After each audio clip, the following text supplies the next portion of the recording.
Bonjour à tous, je me présente, je suis Céline Marlot, conseillère en développement auprès du comité départemental de l'Isère, le 38.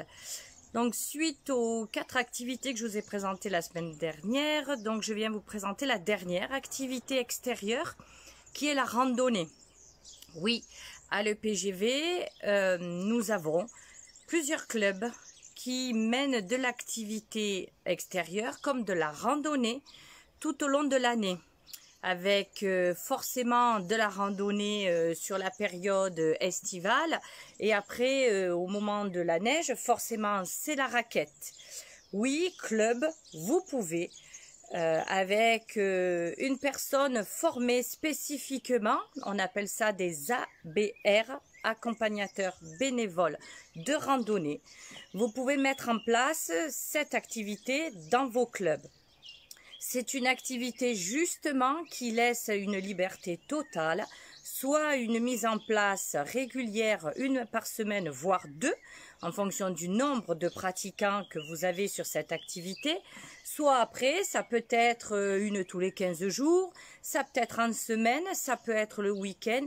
C'est une liberté totale au club, de manière à ce qu'il puisse vraiment mener comme il le souhaite cette activité. L'ABR, accompagnateur bénévole de randonnée. Il vous suffit de trouver, de repérer une personne amoureuse de la montagne et pratiquant de randonnée qui accepte bien de partir sur un cursus de formation et qui va pouvoir organiser, planifier, encadrer et animer des randonnées auprès de l'EPGV, dans votre club EPGV. Une formation que le comité régional Auvergne-Rhône-Alpes met en place avec 3 cursus différents.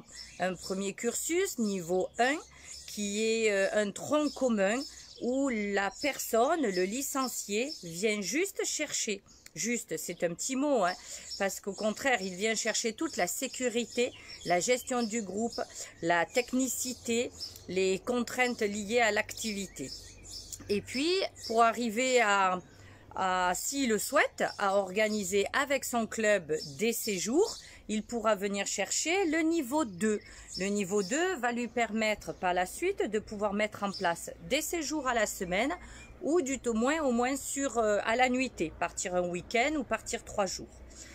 Et une fois que ces personnes sont formées à ce cursus-là, il peut venir chercher aussi la formation raquette qui va lui permettre aussi d'amener l'activité tout au long de la saison hivernale entre décembre et mars avec des groupes. Toutes les personnes sont forcément licenciées et c'est vraiment au sein de votre club EPGV. Donc ça permet un développement de l'activité extérieure randonnée tout en étant avec des personnes formées, mais des accompagnateurs bénévoles de randonnée. Je tiens bien à le redire plusieurs fois, parce que ce sont vraiment un licencié qui souhaite intégrer ce cursus de formation et qui va pouvoir aider le club à se développer, à mettre en place, à planifier des randonnées, soit sur la semaine, comme je le disais, soit que sur le week-end, soit une par mois. C'est vraiment la liberté totale. Et le comité départemental de l'Isère accompagne tous les clubs qui souhaitent se développer sur la randonnée pour pouvoir les orienter, savoir comment planifier, les aider. Et au comité départemental, nous avons aussi une commission technique des ABR. Donc ces personnes-là sont vraiment présentes pour pouvoir aider tous les clubs qui souhaitent se développer dans la randonnée. Ils vont les accompagner, ils vont les orienter pour connaître ce qui est possible ou pas possible de faire. Et vraiment, ça fait partie d'un développement très complémentaire à l'activité de salle.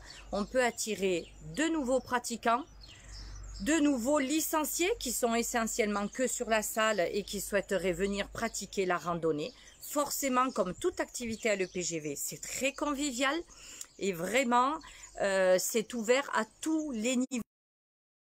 Chaque club, en fonction du nombre de pratiquants qu'il aura au fur et à mesure des années, va pouvoir créer des groupes pour que ces personnes-là puissent réaliser leur randonnée en toute sécurité sur des niveaux différents.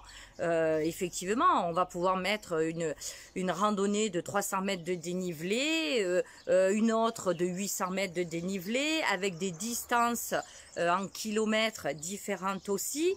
Mais voilà, c'est la richesse de l'activité extérieure, la richesse de la randonnée.